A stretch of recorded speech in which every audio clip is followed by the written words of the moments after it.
कबीरा खड़ा बाजार में, सबकी मांगे खैर। ना काहू से दोस्ती, ना काहू से वैर। श्री बांके बिहारी लाल की जय, राधा रानी सरकार की जय। प्रिय बंधुजनों, माघ मास का चौथा अध्याय। श्री वशिष्ठ जी कहने लगे कि हे राजन, अब मैं माँ के उस महात्म्य को कहता हूँ जो कार्तिवेय ने पूछने पर दत्तात्रेय जी ने कहा था। जिस समय साक्षात विष्णु के रूप श्री दत्तात्रेय जी सत्य पर्वत पर रहते थे, तब महेशमती के राजा शस्त्रार्जुन ने उनसे पूछा कि हे योगियों, मैं श्रेष्ठ दत्तात्रेय जी, मैंने सब धर्म सुने, अब आप कृपा करके मुझे माघ मास का महत्व कहिए। तब दत्तात्रेय जी बोले, जो नारद जी से ब्रह्मा ने कहा था वही माघ महात्म्य मैं तुमसे कहता हूँ। इस कर्म भूमि भारत में जन्म लेकर जिसने माघ स्नान नहीं किया, उसका जन्म निष्फल है। भगवान की प्रसन्नता, पापों के नाश और स्वर्ग की प्राप्ति के लिए माघ स्नान अवश्य करना चाहिए। यदि यह पुष्ट शुद्ध शरीर माघ स्नान के बिना ही रह जाए तो इसकी रक्षा करने से क्या लाभ। जल में बुलबुले के समान, मक्खी जैसे तुच्छ जंतु के समान यह शरीर माघ स्नान के बिना मरण समान है।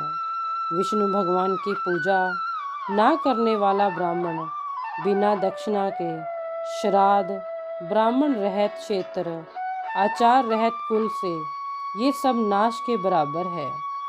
गर्व से धर्म का, क्रोध से तप का, गुरुजनों की सेवा ना करने से, स्त्री तथा ब्रह्मचारी बिना जली अग्नि से हवन और बिना साक्षी के मुक्ति का नाश हो जाता है। जीविका के लिए कहने वाली कथा, अपने ही लिए बनाए हुए भोजन की क्रिया, शूद्र से भिक्षा लेकर किया हुआ यज्ञ तथा कंजूस का धन, यह सब नाश के कारण है। बिना अभ्यास और आलस्य वाली विद्या, असत्य वाणी, विरोध करने वाला राजा, जीविका के लिए तीर्थ यात्रा, जीविका के लिए व्रत, संदेह युक्त मंत्र का जप, वृज्ञ चित्त होकर जप करना, वेद न जानने वाले को दान देना, संसार में नास्तिक मत ग्रहण करना, श्रद्धा बिना धार्मिक क्रिया, ये सब व्यर्थ हैं।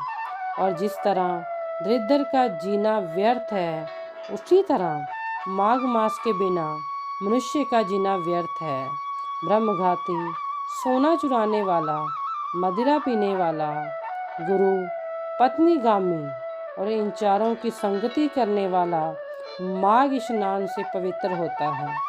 जल कहता है कि सूर्योदय से पहले जो मुझसे स्नान करता है, मैं उसके बड़े से बड़े पापों का नष्ट करता हूँ। महापातक भी स्नान करने से भस्म हो जाते हैं। माघ मास के स्नान का जब समय आ जाता है तो सब पाप अपने नाश के भय से कांप जाते हैं। जैसे मेघों से मुक्त होकर चंद्रमा प्रकाश करता है, वैसे ही श्रेष्ठ मनुष्य माघ मास में स्नान करके प्रकाशमान होते हैं। काया वाचा मनसा से किए हुए छोटे या बड़े, नए या पुराने, सभी पाप स्नान से नष्ट हो जाते हैं। आलस्य में बिना जाने जो पाप किए हैं, वह भी नाश को प्राप्त होते हैं। जिस तरह जन्मों जन्मों के अभ्यास से आध्यात्मिक ज्ञान की प्राप्ति होती है, उसी तरह जन्मों के अभ्यास भी माघ मास में मनुष्य की रुचि होते हैं। यह अपवित्रों को पवित्र करने वाला बड़ा तप और संसार रूपी कीचड़ को धोने की पवित्र वस्तु है।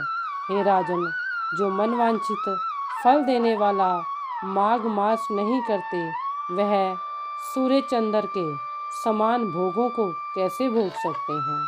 इसलिए माघ मास में स्नान और जप का बहुत लाभ है प्यारे। जितना हो सके इसका लाभ लो। बांके बिहारी लाल की जय।